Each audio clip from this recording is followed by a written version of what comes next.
नमस्कार. प्राध्यापक बी जी मांगले, जागर टाइम्समध्ये आपल्या सर्वांचं स्वागत. मित्रांनो, राज्याच्या राजकारणामध्ये शिंदे साहेबांनी एक महत्त्वाचा आयाम हस्तगत केलाय. मराठा समाजानं त्यांना आपलं आज शत्रू मानलेलं नाही असं दिसतंय. त्याने आरक्षण काय पूर्णपणे देऊ शकले नाहीत, पण ते पॉझिटिव्ह होते अशी स्थिती मनोजदादा जरांगेंच्या बोलण्यातून येते.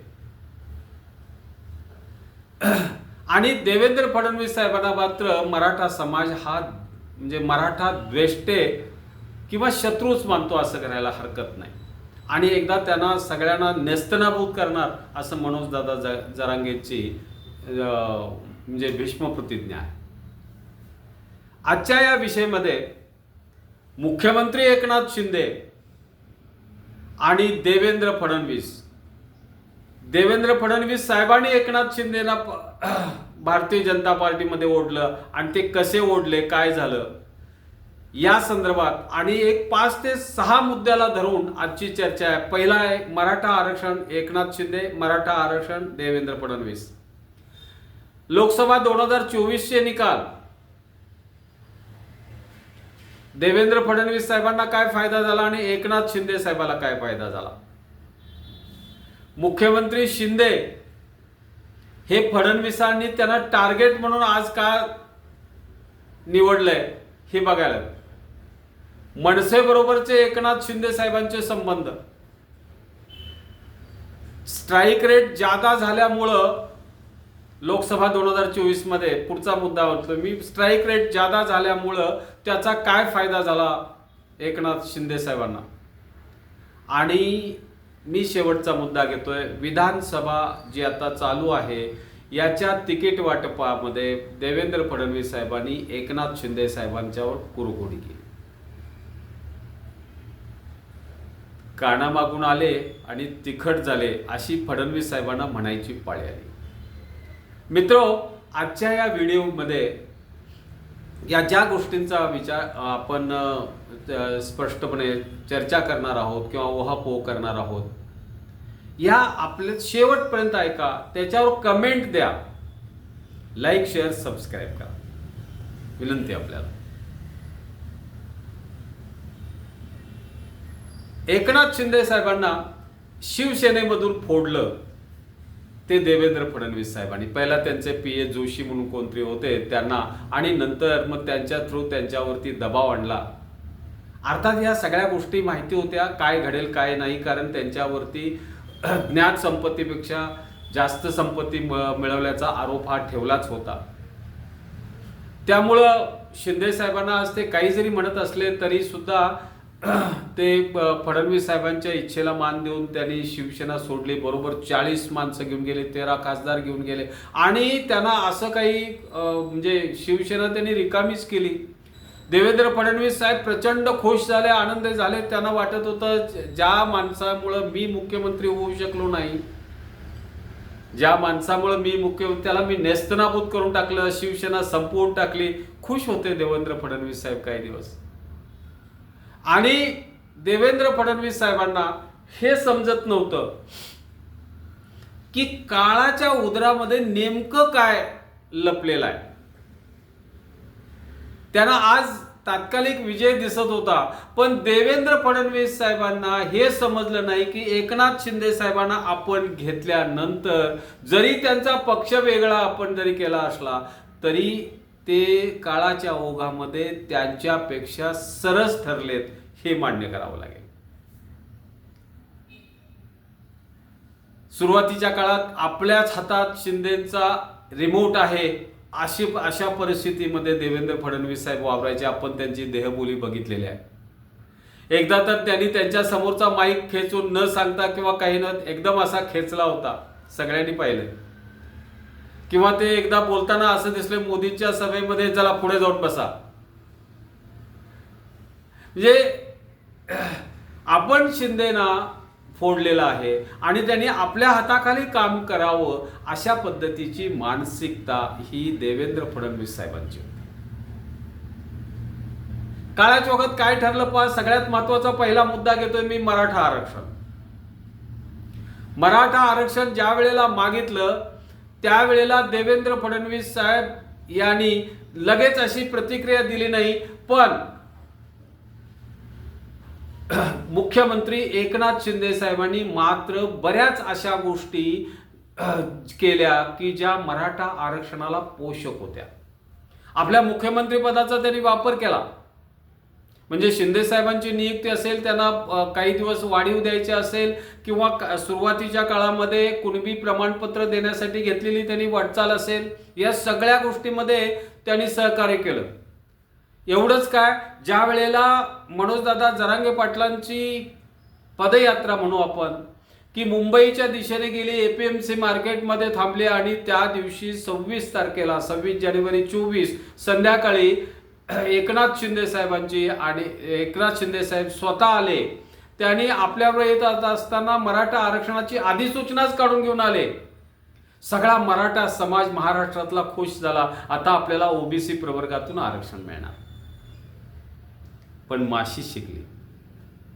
सगळ्यांना माहिती आहे, मनोजदादांनी थेटच आरोप केलाय की देवेंद्र फडणवीस साहेबांनी हे सगळं थांबवलं आणि हे दुष्कृत्य, असं ते म्हणतात, क्रूर आहेत ते, की 4च दिवसामध्ये त्यांनी स्पष्टपणे सांगितलं की आमच्या रक्तात, आमच्या डीएनए, आमच्या रक्तामध्ये, आमच्या डीएनए मध्ये ओबीसी आहे. म्हणजे अप्रत्यक्षपणे त्यांनी मराठा समाजाला आव्हान केलं, आम्ही तुमचं काम करणार नाही म्हणूनच त्याच वेळेला सांगितलं. फक्त ते आजपर्यंत आपल्याला चाल ढकल करत आलेत. पण शिंदे साहेब मात्र अत्यंत प्रामाणिकपणे अधिसूचना रात्रीतनं काढून घेऊन आले होते. हे महत्वाचं होतं. म्हणजे जी पॉझिटिव्हिटी मराठा समाजाच्या बाबतीत शिंदे साहेबांनी दाखवली मुख्यमंत्री म्हणून, ती फडणवीस साहेबांना दाखवता आले नाही. उलट मी किती मोठा आहे, मी किती म्हणजे ताकदवान आहे, ज्या पदावरती आहोत आणि हे रिमोटनं चाललेलं, माझ्या रिमोटनं चाललेलं हे राज्य आहे, असं दाखवण्याचा प्रयत्न देवेंद्र फडणवीस साहेबांनी केला. अर्थात त्यामुळं संपूर्ण सगळा मराठा त्यांच्यावरती नाराज झाला आणि मनोजदादा जरांगेंनी तरी त्यांना शत्रूच समजलं. आणि आज राज्यामध्ये फडणवीस साहेबांना जर का समाज मान्यता जी आपण म्हणू, ती समाज मान्यता अत्यंत घसरली आणि त्याला कारण प्रमुख आहे मराठा आरक्षण. कुरघोडीच्या राजकारणामध्ये शिंदे साहेब पुढे सरकले पुढं. कारण मनोजदादा जरांगेंनी स्पष्टपणे सांगितलं, जितका राग आमचा देवेंद्र फडणवीस साहेबांच्यावर आहे त्याच्या अगदी नाममात्र राग आमचा, किंवा आम्ही त्यांचा दुस्वास करत नाही. त्यांना चांगलंही म्हणत नाही, वाईटही म्हणत नाही, पण त्यांनी काही चांगली पावलं टाकली होती हे मात्र मान्य करतात. यामध्ये शिंदे साहेब पुढे सरकले आणि संपूर्ण समाजाचा रोष, मोठ्या संख्येनं असणाऱ्या, बहुसंख्याकांना असणाऱ्या मराठा समाजाचा रोष हा देवेंद्र फडणवीस साहेबांना स्वीकारावा लागला. दुसरा मुद्दा घेऊया, लोकसभा 2024चा निकाल.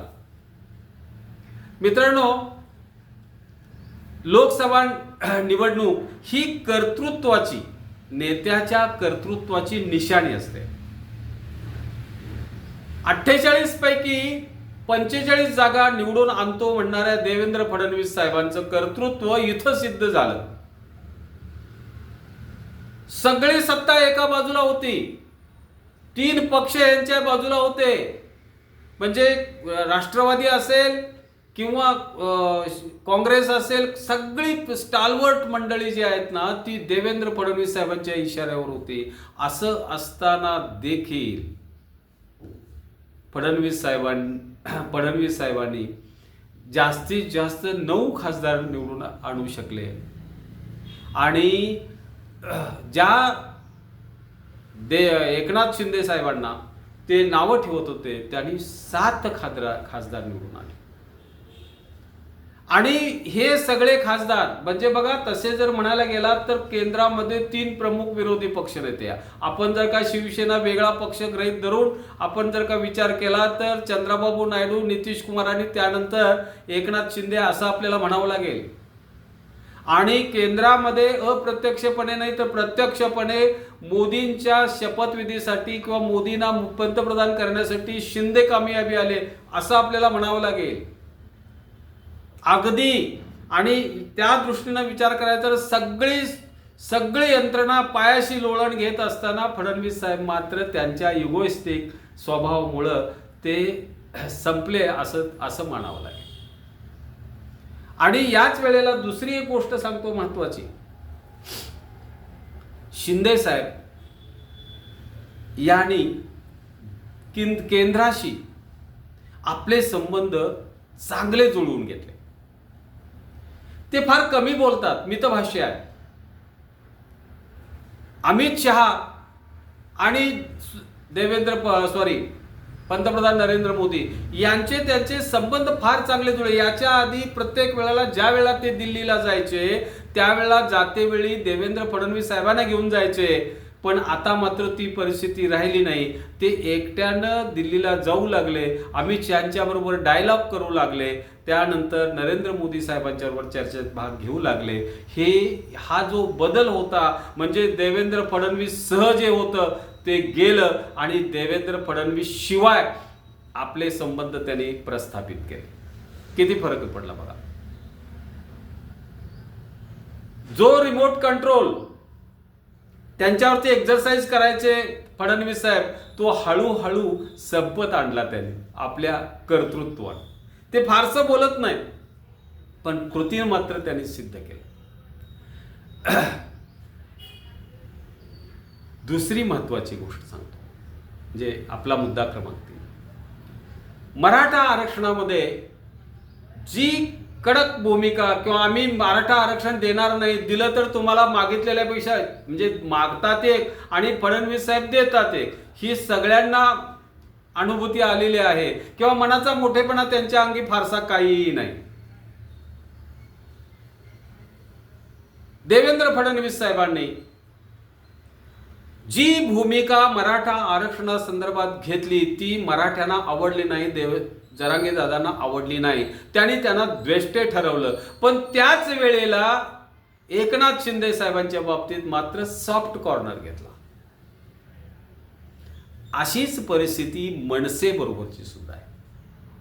अशीच परिस्थिती मनसे बरोबर आहे. मनसे बरोबर सुद्धा चांगले संबंध एकनाथ शिंदे साहेबांचे आहेत, तेवढे संबंध फडणवीस साहेबांचे नाहीत.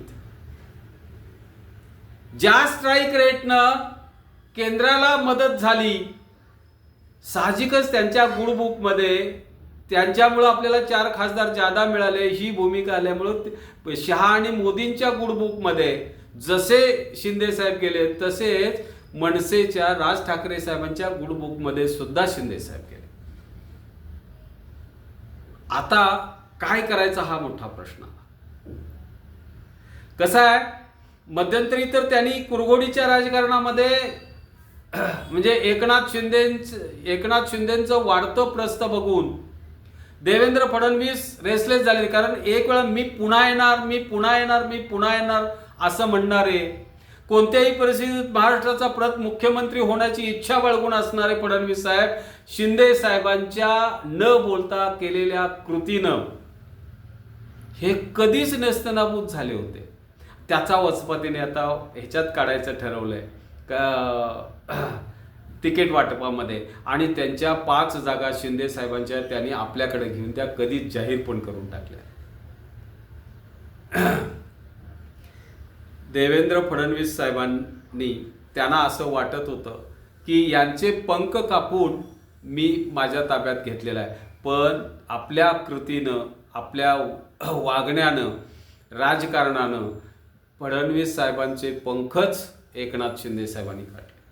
जो रिमोट होता तो रिमोट संपला आणि आज अशी परिस्थिती आहे की जास्तीत जास्त सीट्स द्या त्या मी निवडून आणतो आणि पुन्हा मुख्यमंत्री मीच होतो अशा पद्धतीची सुप्त इच्छा बाळगून एकनाथ शिंदे साहेब काम करतात. आणि त्याच वेळेला ते इतके हुशार आहेत, त्यांनी अजितदादांना सुद्धा शह द्यायचा प्रयत्न केलाय. अजितदादांच्या शिवाय कामकाज माझं कसं चालतं हे पण सांगायचा त्यांनी प्रयत्न केलाय.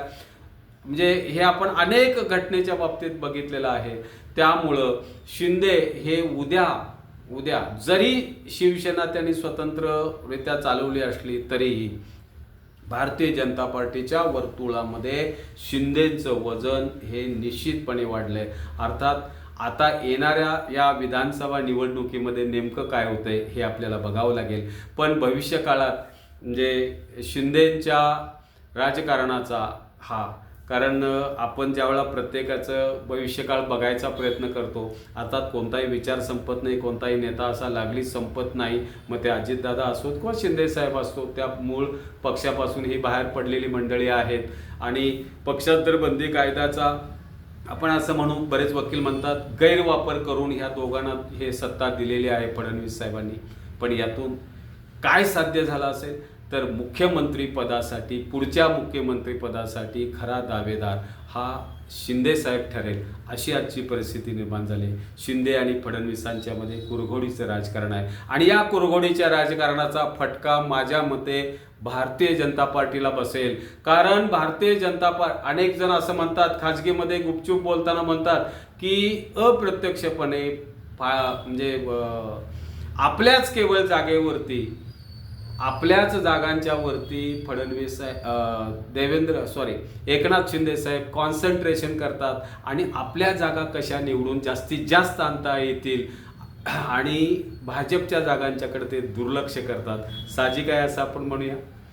तर बघू आपण या पुढच्या निवडणुकीनंतर काय होतंय. पण आज मात्र खरा चाणक्य हा एकनाथ शिंदे ठरलेला आहे. धन्यवाद.